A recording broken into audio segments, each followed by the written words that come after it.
The Cool Bean by Jory John and Pete Oswald. Watch out!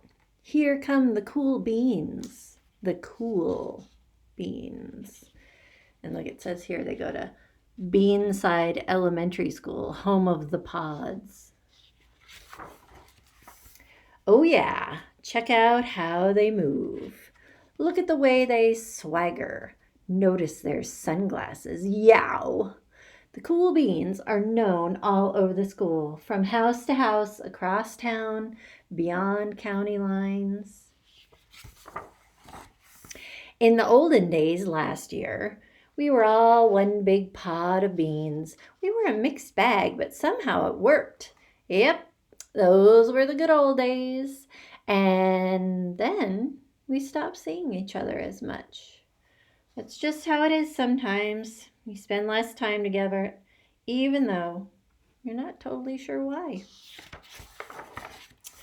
I watched as the beans I knew so well, the beans from my own pod, became the cool beans.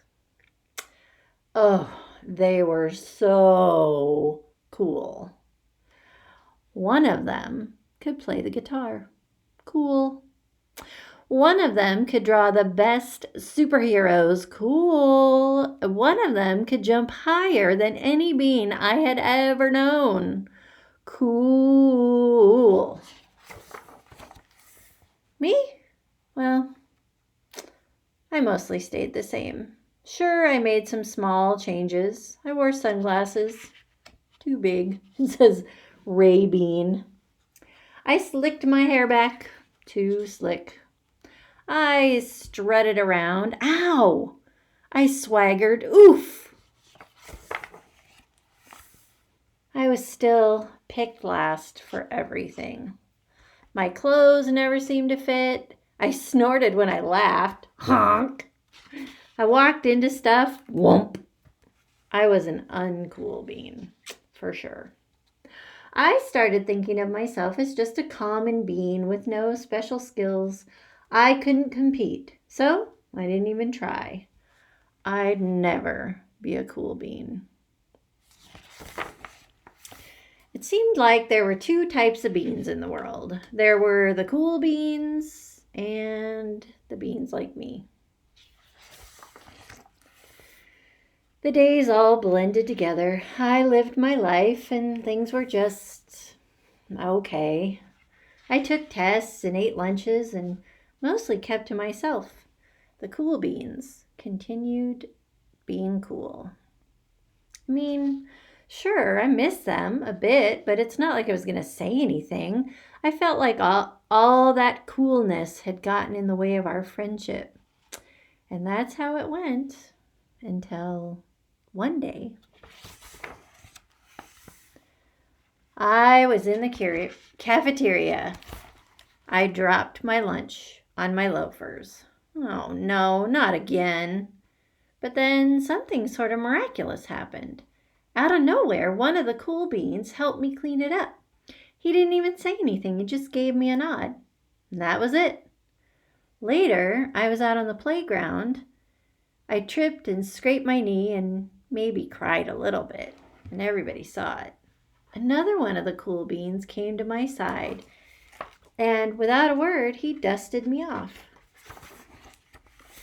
That afternoon, I was sitting in class. I wasn't really paying attention. I didn't notice, but our teacher had called on me. Everybody stared. I sat there in silence. Nobody said anything. And then everybody just laughed at me. That was it. After today, I was officially a has-been. But then one of the cool beans stood up and came over to me. Everybody watched. She leaned in close and whispered, "Hey, the teacher asked you to read from page 32. Then she gave me a quick wink and went back to her seat. It was a small gesture, sure, but it was also everything. I walked home with a goofy smile on my face. I smiled all the way through dinner. That day made all the difference. It was a day that could have been really bad if not for the kindness of a few cool beans. It gave me a shred of confidence. That shred of confidence has continued to grow. Somebody had my back, or a few somebodies. After that, I started hanging out with the cool beans again. How have you been? Get it? How have you been? Not all the time, but sometimes. At lunch, after school, even on the weekends. Throughout all of this, I realized that it's not about how you look or any of that other silly stuff. It's about a wink or a nod or a smile at just the right moment. It's about dusting somebody off, helping them up again, and pointing them in the right direction. Need a hand? Yes, please. Now that's cool. The end.